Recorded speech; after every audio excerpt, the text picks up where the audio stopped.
everybody, welcome back to the channel. In 2008, Amtrak established the Saturday closest to May 10th as National Train Day.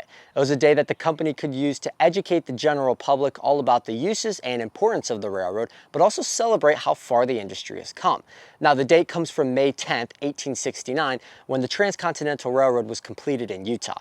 Nowadays, it's just an excuse for rail fans to get out and see some trains, which is exactly what Dakota and I would do this Saturday back in our original stopping grounds in Tampa.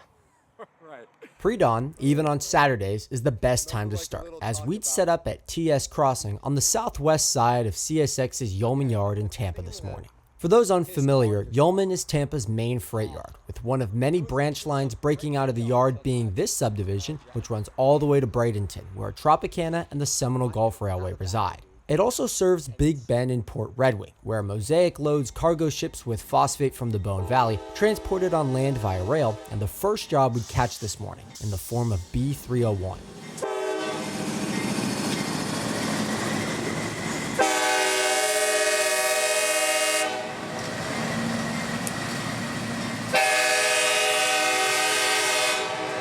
B301's day starts out in Yeoman, where the crew hops on their engines and takes them south to Big Bend, where an empty train awaits them. We'd be seeing that power move south to the port now, crossing State Road 60 just after 6 a.m. Just to be aware, last few 40s are not in order in the computer. From TS, the other end of the yard is just a couple miles east on State Road 60, a route that we'd take to get to 78th Street, and what the yard calls its north end. Sitting here is G575, a loaded grain train for Port Red Wing, just a stone throw away from where that B301 would be picking up his train from Mosaic as we speak. It's all on the Big Bend Spur, where this grain train, with its BNSF power, will be taken to be unloaded into a collection of massive silos. From there, product is distributed, processed, and loaded onto trucks for local delivery all over the southeast. For now, our train would be sitting here crewless, with the front of it idling by the Yeoman Yard office. We'd keep an eye on this move, however, as the last mile delivery to the port is a coveted catch for many area photographers, ourselves included.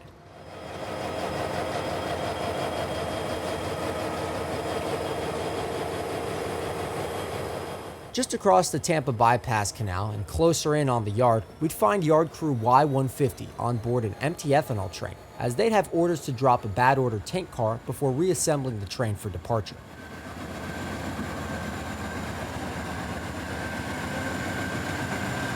With the grain train in the background, the unit train of ethanol would get a move on, as one of these black tank cars has developed a defect and needs to be taken out of the train. This is what the railroad calls setting out a car, and would be handled by this morning's Y150 job. Y150 is a yard job in Yeoman, hence the Y letter prefix, with the 100 series denoting it as the first shift of the day. This shift lasts until afternoon, when the evening 200 shift takes over, finally relieved by the night times 300 shift. Tracks clear, push on them, but 8 to a stop, you give 20. Go 4 more, 58.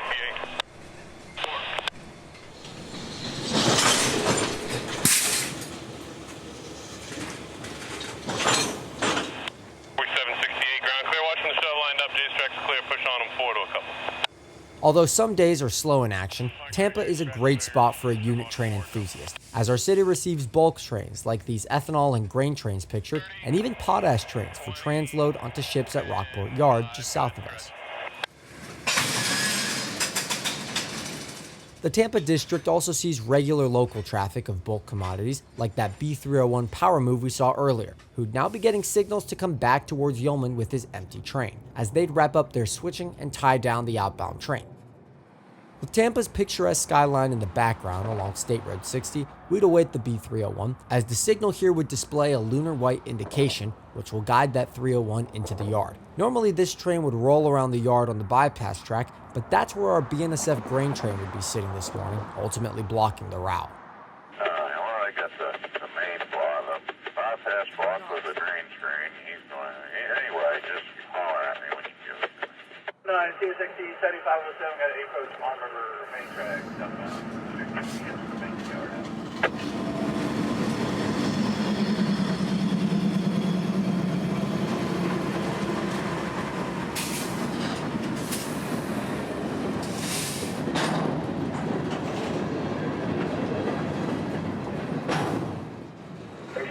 Y'all want to come to the yard? That Y150 on the way to that train on the bypass. What y'all want to do?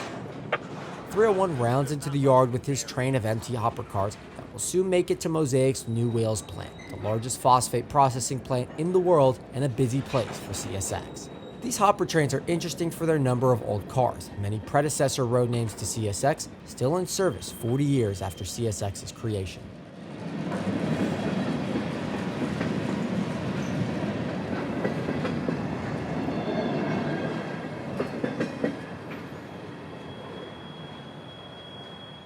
Into the yard would go B301, who'd be on the radio with that Y150 who had finished up their work on the ethanol train and grabbed a ride to the front of the grain train. The radio would be our friend and messenger, as the Y150 would be in charge of taking Tampa's next load of grain to the port as the 301 would clear up.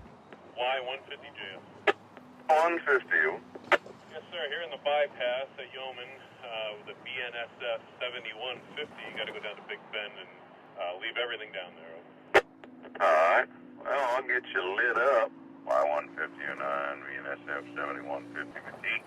Circle line 1A, operate main to the siding, both directions. And NAS East Tampa on the main. And the switch south end Big Bend siding. Over. High Green and an EC1 to Big Bend in the port would be all the signs of the train's departure, as Y150 would round into view momentarily. Main to the siding, both directions from the NAS East Tampa main track to the switch south end Big Bend on the siding track. Over. Alright, come on when you're ready. I got you lined up. B150 clear TSL.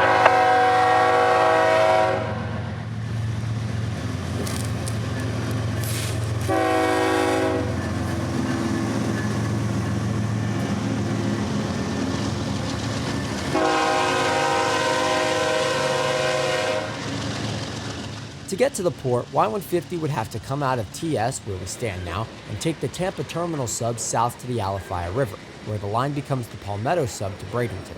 US 41 follows the routing, so that's where we'd steer the wheel, rolling south towards that Alafia bridge and a shot at the waterway. The Alafia River is one of 4 water crossings on this Tampa to Bradenton line. This one in particular, now used mostly for pleasure craft east of the swing bridge. The Alafia twists 25 miles east of our post, well into the Bone Valley via Lithia Springs in Hillsborough County. The river then splits into 2 prongs, the north prong ending in Mulberry and the southern prong ending at Bradley Junction. No longer is that end of the river a very busy waterway, but it certainly still is here in Gibsonton, where the river dumps into Tampa Bay and where Mosaic dumps freshly mined phosphate into awaiting ships. Known as East Tampa on the railroad and Riverview for Mosaic, the docks here on the Alafia serve both fishermen and international cargo, a shot uniquely Tampa and only possible from the well-maintained pier that extends into the water. We'd beat that Y150 here by a few minutes, as the bridge would finish closing and locking, upgrading the signals here for Y150, soon guiding the train over the little bridge. 150, 7150 clear East Tampa. Alafia ladder lock. All right, right.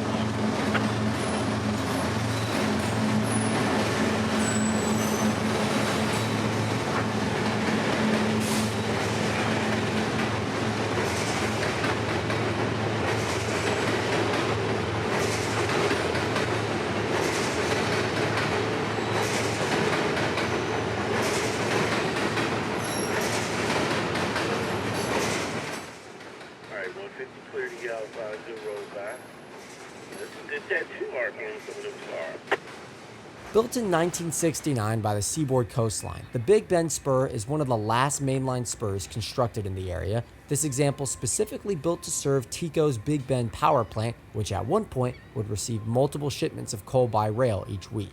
Even though downtown Tampa was nothing to write home about in the early 1970s, a shift from port operations in downtown to the East Bay would enable city planners to begin developing downtown into what it is today. A beautiful bayside metropolis that hardly shows signs of its once heavy industrial scene from decades past. The 70s brought traffic to this side of town near Apollo Beach, as phosphate port terminals here at Big Bend and further south at Port Manatee would be completed, with improvements continuing all the way into the 2020s as Ardent Mill's new state-of-the-art flour mill and port would be opened in March of 2022.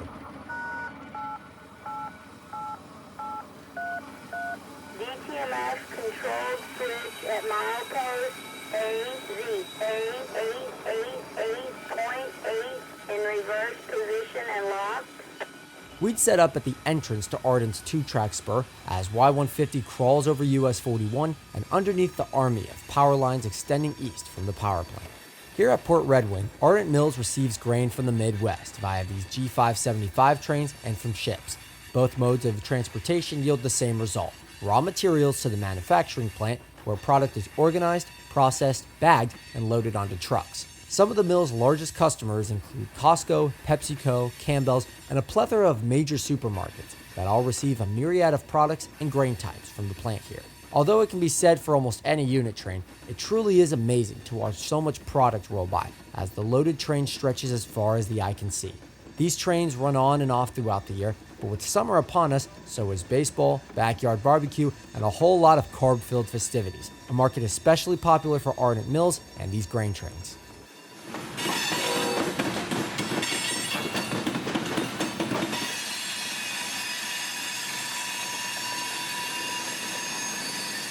We'd swing around the corner as the crew would bring the train into the port at a snail's pace, rounding the sharp curve while doing so.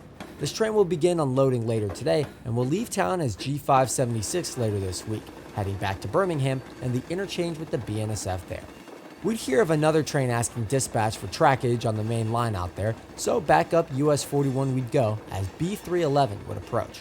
311 JF, over. 311. Ready to head back to the house when you can, sir.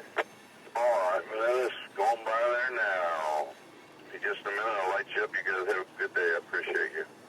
B311 would be done with his day around 11 a.m. today after an early start and sprint into the Bone Valley at Ridgewood, where a loaded train would be brought to Rockport Yard. There, product is dumped out and loaded onto trackside vessels that are in charge of shipping the phosphate across the globe. For B311, however, the delivery of their train means the end of the day. So back to Yeoman, the crew and engines would go, passing us near Palm River in the process.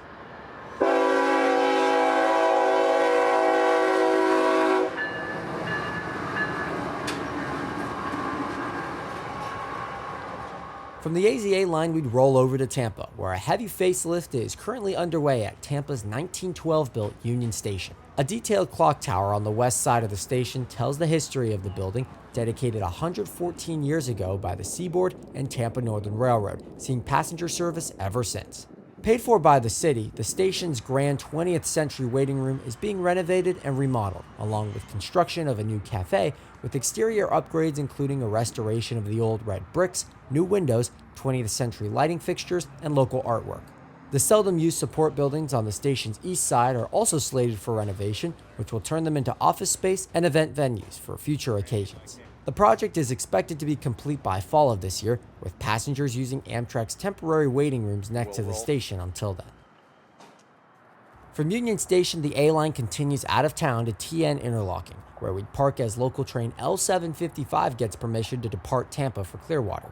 L75509, 7268 Hamilton, Circle Line 1A, main track, both directions. Bring the NASTN on the main, South Clearwater Yard limits on the main. Thank you, Craig. 75509. In the foreground is the old ACL main line to the station, crossing the old Seaboard main line to Clearwater and Brooksville. I always love seeing trains cross here, especially in noontime daylight like today, as L755 rounds the bend into view.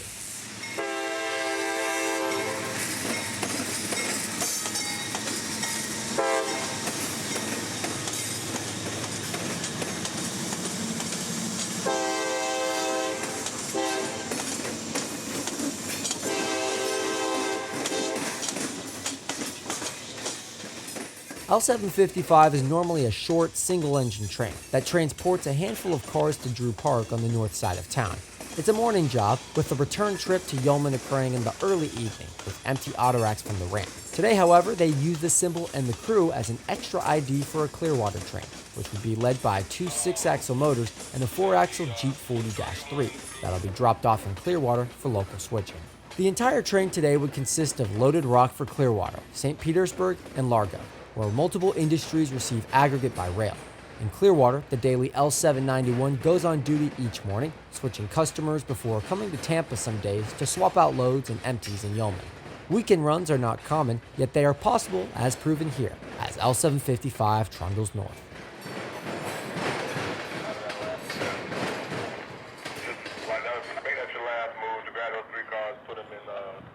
One of the last pieces of history at TN is this old seaboard speed limit sign, warning Tampa-bound trains to slow to 10 miles an hour as they bank the curve at 34th Street, a spot once called Gary for the seaboard, where a Y was positioned to connect their main line to Tampa Union Station along State Road 60. The A line now takes passenger traffic to TUS, as exemplified by today's Floridian, backing their train across the diamond towards the station, shoved by one of Amtrak's 250th anniversary locomotives in the lead position. Don't worry if you don't see it at first. I only noticed the lackluster decaling hours later when reviewing the footage.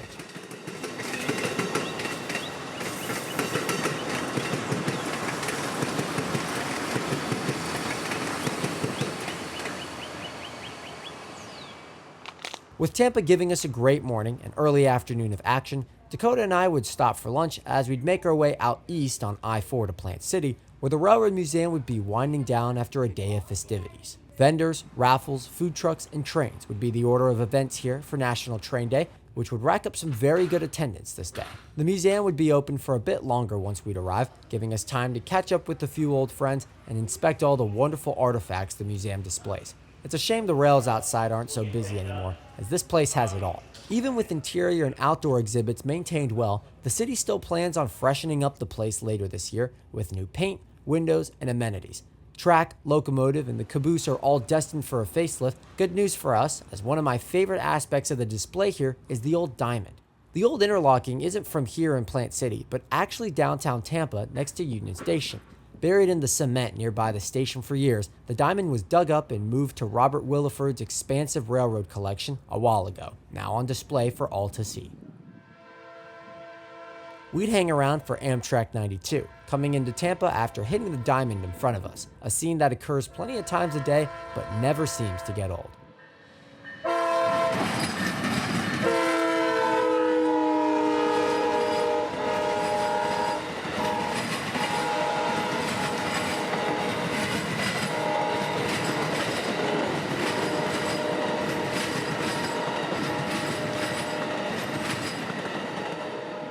A scene that really never gets old for us is this Christmas morning-like sight of a high green signal on the S-line. We're looking at the signals just north of the diamond at Sandler Junction, named after Paul Sandler, the general manager of the Florida business unit for CSX when the railroad still maintained offices in Tampa. The junction was moved north of the diamond and signaled a once vital junction for the area's phosphate move. Not so much anymore, as phosphate business has practically disappeared from this area.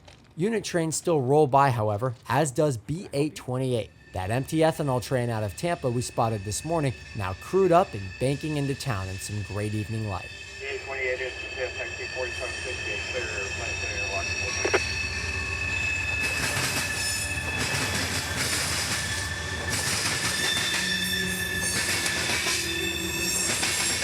284768, clear Sandler Junction.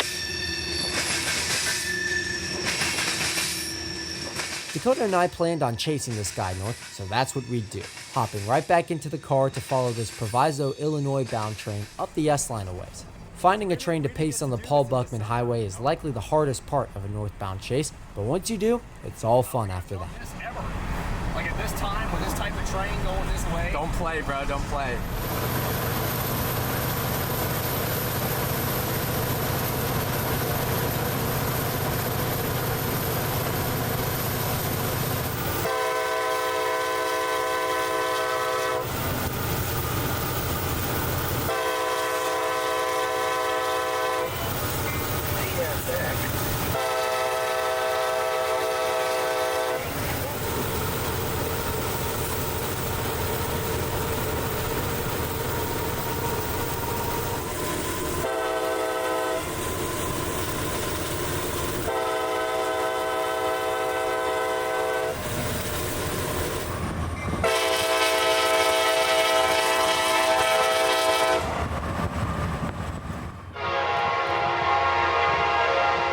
To Vitus Junction we'd go next, as the train would speed around the corner and into view, now at track speed with green signals to Baldwin.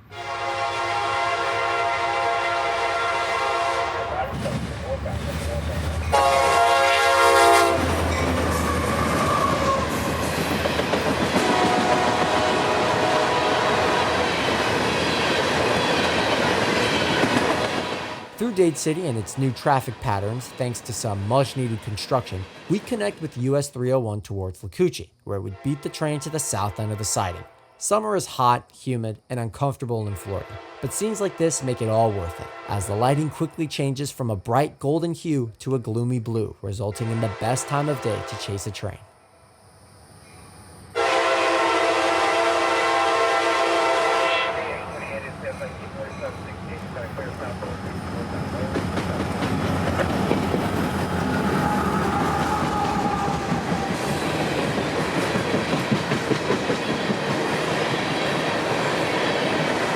To Bushnell we go for our last shot, leaving the train here by just a few minutes as B828 opens it up and roars north.